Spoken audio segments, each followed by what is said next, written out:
My lecture, my husband.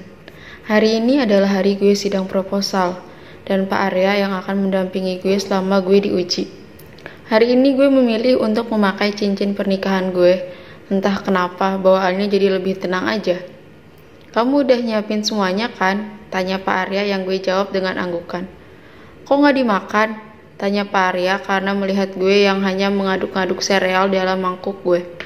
Nggak tenang bawaannya mas, kenyang aja gitu, jawab gue. Seenggaknya diisi biar nanti kamu konsentrasi. Saya nggak bisa terlalu bantu kamu dalam ruang sidang, kata Pak Arya, yang membuat gue menyuapkan sereal ke mulut gue dengan terpaksa. Setelah sidang jangan langsung pulang ya, kata Pak Arya yang membuat gue mengerutkan alis heran. Kenapa? Saya tunggu kamu pas jam makan nanti di sini, kata Pak Arya. Mau ngasih surprise ya? Tebak gue dengan senang. Semua tergantung gimana kamu di ruang sidang nanti, kata Pak Arya masih dengan datar dan membuat gue mencebikan bibir gue kesal. Saya duluan mas, pamit gue, tapi tangan gue lebih dulu ditahan sama Pak Arya. Saya anter, nanti habiskan dulu sarapan kamu, kata Pak Arya. Tapi saya Pak Arya memasukkan sendok miliknya yang setengah penuh dengan sereal ke mulut gue yang sedang mangap. Mas kok curang sih, porsi saya jadi nambah kan, kata gue kesel. Kamu tinggal kasih saya 1 sendok sereal dan itu akan impas, kata Pak Arya yang membuat gue mendelik kesal. Gue pun mengambil 1 sendok sereal penuh dan menyuapkan ke mulut Pak Arya, yang membuat dia melotot ke arah gue karena terlalu banyak. 1 sendok kan mas, tanya gue sambil menyungkihkan senyuman licik. Mau balas-balasan gini terus, kamu bisa telat sidang yang ada, kata Pak Arya yang membuat senyuman gue memudar. Ayo berangkat, ajak Pak Arya setelah kami selesai sarapan. Gue baru aja mau membuka pintu apartemen gue sebelum Pak Arya menahannya. Kenapa lagi sih mas? Keluar dari pintu itu saya dosen kamu, kata Pak Arya tiba-tiba. Iya gue tahu dia emang dosen gue, terus kenapa? Dalam hati inggit. Terus? Tanya gue bingung.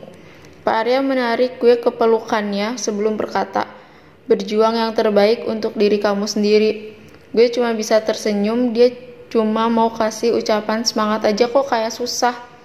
Gue pun membalas pelukannya dan berkata, makasih ya mas, tapi saya minta maaf karena gak masukin nama mas sebagai suami di ucapan terima kasih di kata pengantar. Nanti orang bingung nama suaminya sama kayak nama dosen pembimbing kedua saya. Gak masalah, Pak Arya mengecup kening gue. Gue selesai sidang dengan perasaan yang luar biasa bahagia dan juga lega. Meski sempat mendapatkan beberapa pertanyaan, gue lancar menjawabnya. Semua berkat suami gue yang ngajarin gue di malam sebelumnya. Dan di saat gue bersalaman dengan dosen penguji, gue bisa melihat sekilas senyuman Pak Arya yang ditunjukkan untuk gue. Jenara yang sidang hari ini bersama gue pun memekik girang saat melihat senyuman Pak Arya.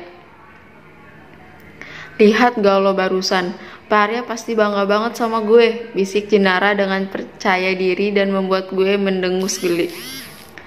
Gue dan Jenara pun menghampiri Pak Arya yang kebetulan lebih banyak berdedikasi dibanding Profesor esok untuk progres skripsi kami.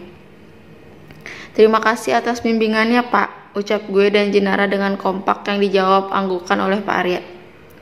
Setelah gue memilih untuk meninggalkan ruangan sidang, Jenara yang masih memekik senang dan mengucapkan terima kasih yang tidak henti-hentinya, sehingga membuat Pak Arya langsung beranjak meninggalkannya. Congratulations, teriak teman-teman gue kompak begitu gue membuka pintu ruang sidang.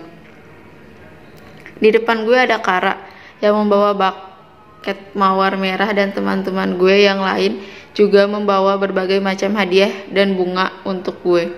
Selamat ya, kata Kara sambil menyerahkan bunganya ke gue yang gue terima. Setelahnya Kara memeluk gue yang membuat percikan iri terdengar dari teman-teman gue. Makasih Kara. Di saat yang sama Pak Arya keluar sidang dan membuat Im dan Yuda menatap gue dengan horor. Gue sama teman-teman lain menghabiskan waktu di apartemen Juana untuk menonton film horor baru koleksi Hanif karena Pak Arya bilang gue gak boleh langsung pulang. Hanif memang senang banget ngoleksi film horor, tapi dia gak pernah mau yang namanya nonton sendiri. Makanya gue dan teman-teman yang lain sering jadi korban buat nemenin dia.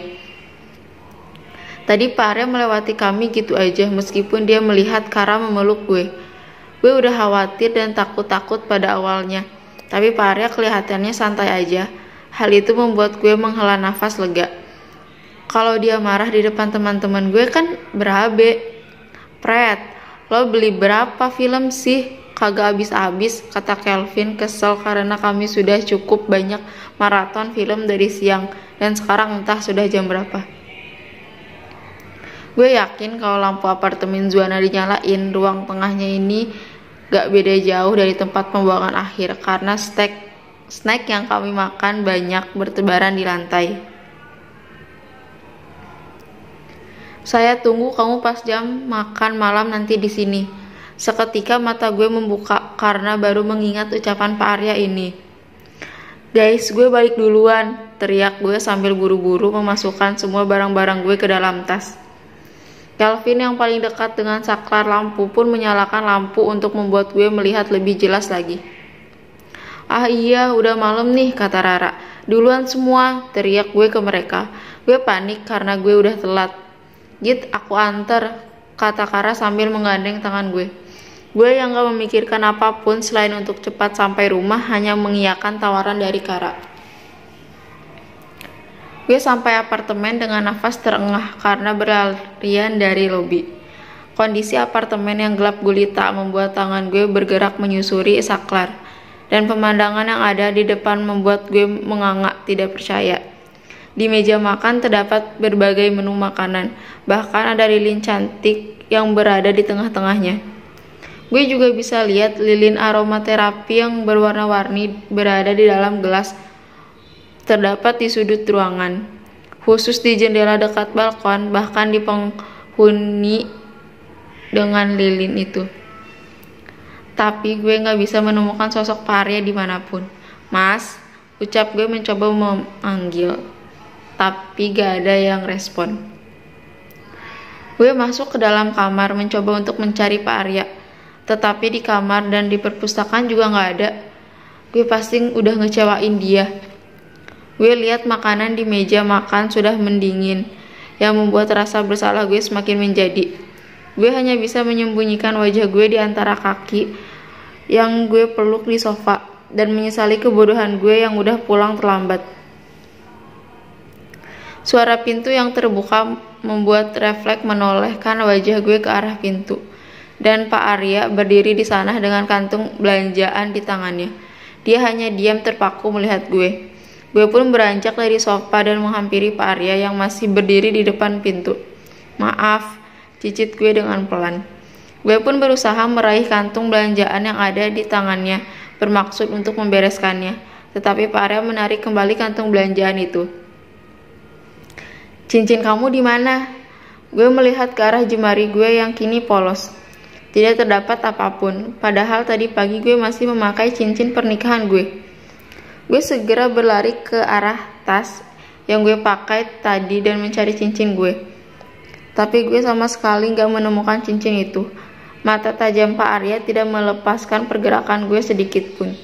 Gue yakin kalau dia tahu bahwa barang yang gue cari saat ini gak ada.